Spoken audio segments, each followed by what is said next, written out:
Welcome back to the Real News Network. This is Reality Asserts Itself, and I'm Paul Jay.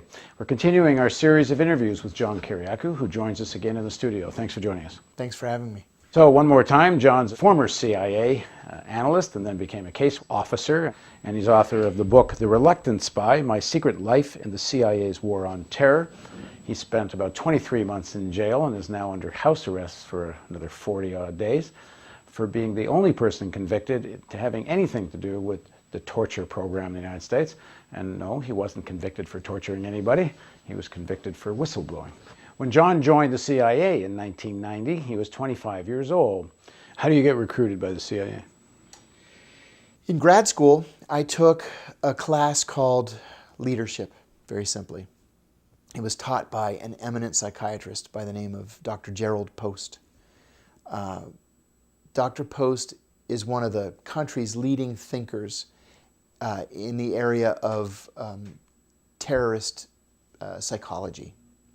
So in this class, one of our assignments was to shadow our bosses and write a psychological profile of that boss.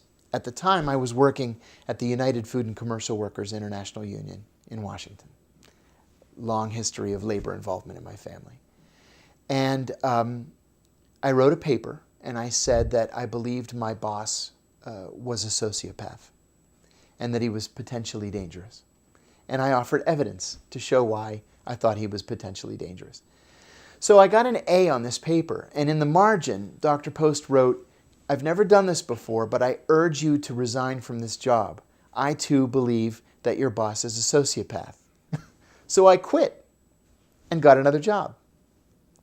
In the meantime, he asked me to stay after class one day, and he said, "Do you have any job lined up after graduation?" And I said, "Oh, Dr. Post, not only do I not have a job, I don't even have any prospects for a job, and I'm getting married a couple of weeks after graduation." So he said, "Have you ever given any thought to the CIA?" And I said, "No, not really. You think you'd be interested?" I said, "Sure. I have nothing else going on." And so he took me back to his office, went through his Rolodex in the days when everybody had a Rolodex. And as he was going through the Rolodex, I remember seeing one card that said Ollie North, home, and it had a number. And I thought, who is this guy that he has Oliver North's home phone number in his Rolodex? And this is pretty much in the midst of Iran-Contra, or just after the end of Iran-Contra. So he calls a number and says, "Bob, are you free? I have a good one." And hung up the phone and said, "You need to go to Roslyn, the Roslyn metro station in Arlington, Virginia. Go to this address and ask for Bob." So I got on the subway, took it one stop to Roslyn, and I went to this completely nondescript building that no longer exists, and went up to the 6th floor, and I buzzed a buzzer, and a uniformed cop of some sort came out and said, "Are you here for Bob?" I said, "I am." So he lets me into a little atrium, and there's another door that has a big spin lock on it and a cipher, like a bank vault. So he buzzes that door, and it opens, and a woman pops her head out, just her head, and she says, "Are you here for Bob?" I said, "I'm here for Bob." So she lets me in. And a minute later, this huge 6'5", 350-pound guy comes out and with his hand out says, "Hi, I'm Bob. Are you John?" I said, "I am." "Come on in here, John." I talked to him for a few minutes, and he said, "What I want you to do is Saturday morning at 8 o'clock be at the George Washington University Medical Center auditorium. You're going to take some tests." I said, "Okay." So that Saturday morning, I went into town and went to the medical school auditorium. There were 200 people there at least. And the proctors handed out these stacks of papers. So one was a big map of the world, but it was just blank. All the countries were divided, but it was blank, and you had to write in the name of every country. And I say in my book, I was always a map nut. So I just scribbled in the names of all the countries. And And the next one was a current events test, multiple choice. Crazy easy. Like, you didn't even have to subscribe to a newspaper at the time. If you had just walked by the box holding the Washington Post and looked at the top half of the front page, you could have done well on this test. It was very easy. I finished that quickly. And then the third test was very long, several thousand questions. The questions were all yes or no. And I also mentioned this in the book. As an example, one of the questions was, I like boxing. And the truth is, I didn't really care one way or the other about boxing. Mike Tyson was prominent at the time, and I liked Mike Tyson. So I thought, well, I don't really care about boxing, but if Mike Tyson's fighting, I'll usually stop and watch it. So I put yes. But then, like 234 questions later, it says, I like boxing. And I thought, geez, what did I say the first time? I can't remember. I think I said yes. I think. And I put yes. And then another 400 questions later, it says, I like boxing. And I was like, geez, oh man. So you see what they're doing. They're looking for patterns. So I did it. I finished it. I finished it first of anybody. And I sat there for a while and looked around, and nobody else is getting up. So I thought, I'm done. So I got up, I handed it to the proctor, and I walked out. My wife picks me up, and she says, how'd you do? I said, I have no idea. I have no idea how I did. I said, the questions were so weird. I'm not sure what they were looking for. A week or so later, I get a call from Bob. He says, you blew the doors off that test. I want you to go to another equally nondescript building in Vienna, Virginia, and take some more tests. Were any of the questions on the test political? What do you think of this? What do you think of that? Nothing like that. It's all attitudinal. All attitudinal. But the current events test was so simple. It was. I remember one of the questions was, the Prime Minister of Greece is A, Andreas Papandreou, B, Mao Zedong, C, Leonid Brezhnev, or D, U Thant. So come on, I just blew right through it. Okay. When you're thinking about joining the CIA, first of all, it doesn't sound like you thought too much about it. I didn't think at all about it. But did it not occur to you to think about the church committee, for example, that you must have been aware? You're a savvy guy. Oh, yeah. The church committee. I had read the church committee. Just for people that don't know, I mean, the church committee that investigated terrible misdeeds, assassination attempts, terrible, terrible things that the church committee revealed. And afterwards, there were many investigative pieces in newspapers and magazines, and the CIA had done bad stuff. Bad stuff. That didn't ring for you. Do I want to be part of this? I knew a guy in college whose father worked at the CIA, and I asked him if he would have coffee with me one day, and I asked him questions. And then there was a woman I knew in grad school whose boyfriend worked at the CIA, and I did the same thing with him. We had dinner one night. And they told me that, yes, the church committee had revealed terrible crimes, but by God, the CIA had cleaned up its act, and it's a great place to work. And you're going to love it because everything's good, and everything's clean now, and everything's by the book. And I said, great, that sounds like a place for me. And who can say no to Bob? That's right, who could say no to Bob? All right. So you go to another nondescript building, and another Bob? No, I'm met there by three individuals, a psychologist, a psychiatrist, and an anthropologist. And they interview me. And they're asking me questions like, describe your relationship with your mother. And I said, well, I have a terrific mother. She's always been supportive. We've always gotten along. And they look at each other and nod. Describe your relationship with your father. Or was your father the disciplinarian in the family? And then finally they asked me a question that still sticks with me. Have you ever betrayed a friendship? And I said, oh my God, I hope not. I don't think so. I said, let me think about it. They said, no. That's the answer we were looking for. I said, okay. When that was done, they took hair, blood, urine, sent me on my way. And then a week later, Bob calls and said, you aced those tests. So we're going to send you for interviews. So he set up a day's worth of interviews at CIA headquarters. And a couple of weeks after that, I got an offer in the mail.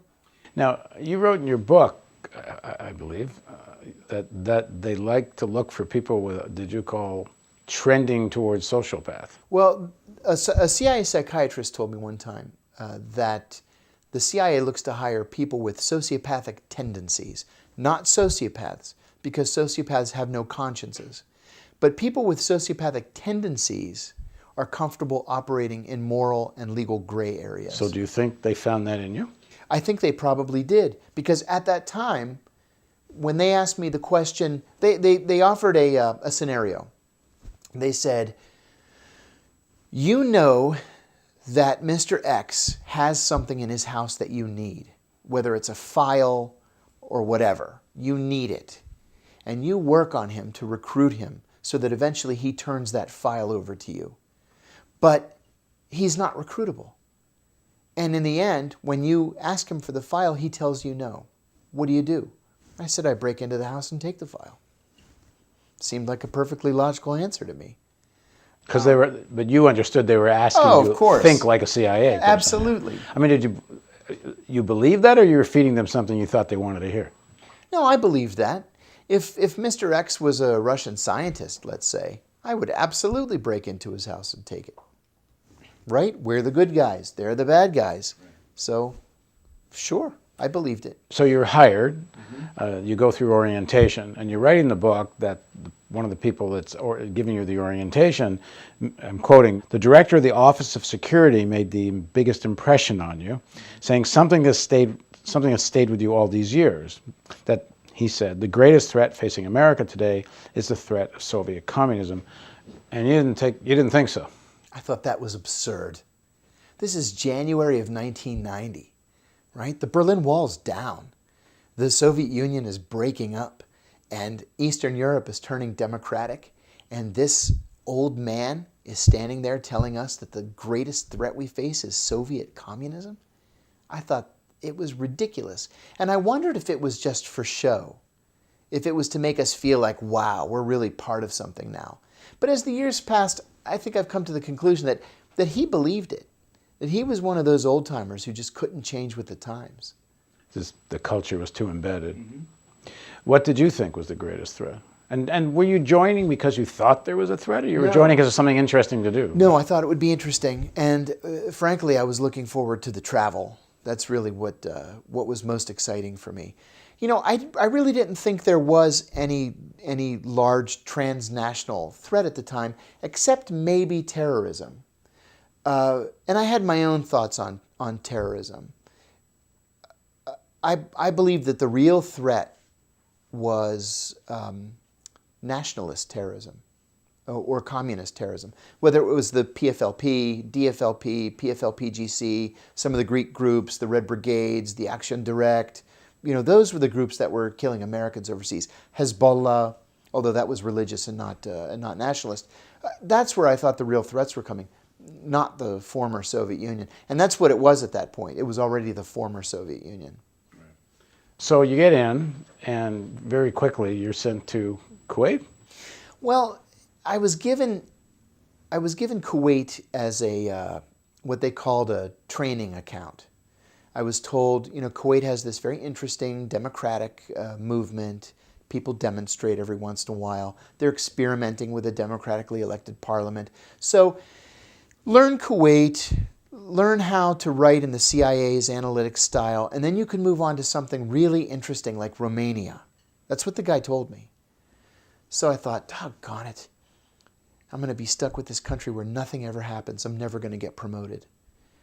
This is still based, you're still in Arlington, or you're actually in Kuwait? No, I'm in Arlington still.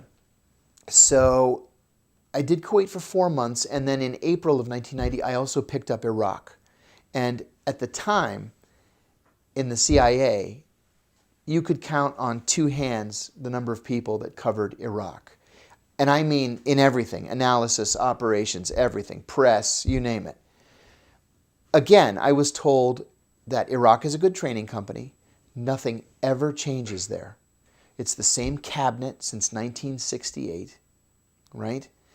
No changes, nothing happens, no trouble, no problems. I said, okay. Now, just to be clear for everybody, you're in the analysis section, analysis not section. the operations section. No, we had very poor relations with Iraq at the time, so our embassy was very, very small. It was something like 4 or 5 people. There wasn't really much reporting coming out of it. I'd read the Iraqi papers every day, or translations of the Iraqi papers that weren't in English, and I was really more focused on Iraq. And then on August 2nd, 1990, Iraq invaded Kuwait. I should say I was more focused on Kuwait. So Iraq invaded Kuwait. The night before the invasion, we predicted that the Iraqis would, of course, cross the border. And I had a softball game that night. The CIA has its own softball league. That way, if you say something classified, it's okay because everybody's a CIA employee, right? So I had a softball game that night. And one of the older guys came up to me and said, I don't think you understand how important this Iraq-Kuwait thing is. He said, it's one thing for our countries to go to war with each other, the countries that we cover.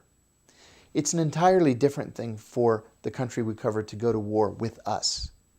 He said, you have a chance here to really become somebody. So pay close attention and do your analysis. And how much pressure was there on you, next Iraq war style, to shape and modify your analysis in favor of Saddam's totally the bad guy, our hands are clean? Yeah. You mean in 2003? No, I'm talking back this. When you're analyzing, like for example, 1990? yeah, prior to the first Gulf War, it later came out how much bullshit there was. Like this infant that was supposedly, infants being tortured story was apparently a fraud. There's a pretty good documentation. The American ambassador to Iraq lets Saddam know. No, that's not true. But I was there that night. She got a bum rap on that. That was Ambassador April Glaspie. Right. April Glaspie was instructed by the Secretary of State, who was James Baker at the time, to go to see Saddam and to tell Saddam that the United States will not take a position on Arab border disputes. That's all she said. I don't think it's ever any more than that's ever been said. Right. That she said. The interpretation's been that we after will the not fact, intervene. After the fact, the press said that Saddam's interpretation was that that was a green light. But her instructions were not to give him the green light. I understand. As I've always heard the story, what you said is what she said. Yeah. But there was never a suggestion that we would intervene. Quite the opposite. This is your business between you and Kuwait, and we're going to stay out of it. But nobody expected him to take the entire country. Frankly, we expected that Iraqi troops would move across the border and that they would take that narrow strip on the Kuwaiti side that included the southern tip of the Rumaila oil field. That's what everybody expected to happen. Because frankly, the truth of the matter is the Kuwaitis were drilling horizontally. So they were drilling in their little tip of the Rumaila oil field underneath the Iraqi border, and they were stealing the oil. Stealing Iraqi oil. Stealing Iraqi oil. Yeah. And you knew that at the time. Everybody did. And it was in the papers and everything. So everybody, including us, believed that the Iraqis would move across the border, take the oil field, and that would be the end of it. In fact, within 24 hours, they took the entire country and then just began murdering everybody.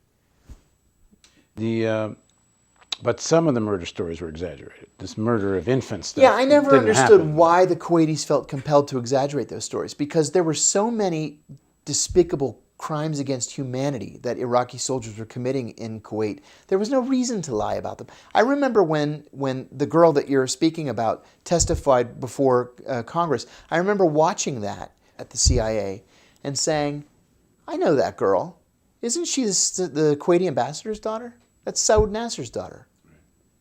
So, I mean, it only took but a day or two to break the story that this whole thing was a setup. Right. And frankly, the Kuwaitis were guilty of lying and trying to propagandize the situation. But so was their public relations firm. I don't think the Kuwaitis came up with that on their own. And when you say everyone expected it to come in and just take the oil field, then it's not that much of a stretch for Saddam said, well, I have a green light to take the oil field. At the time, I would have said that that was insane.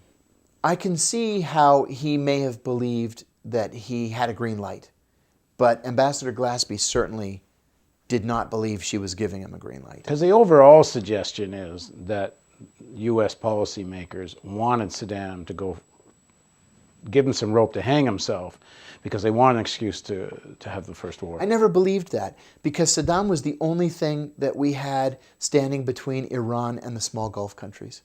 We needed Saddam and the Iranians to just kill each other for decades. Well, that's the same argument you make about the next Saddam war, except they didn't stop the invasion. Right.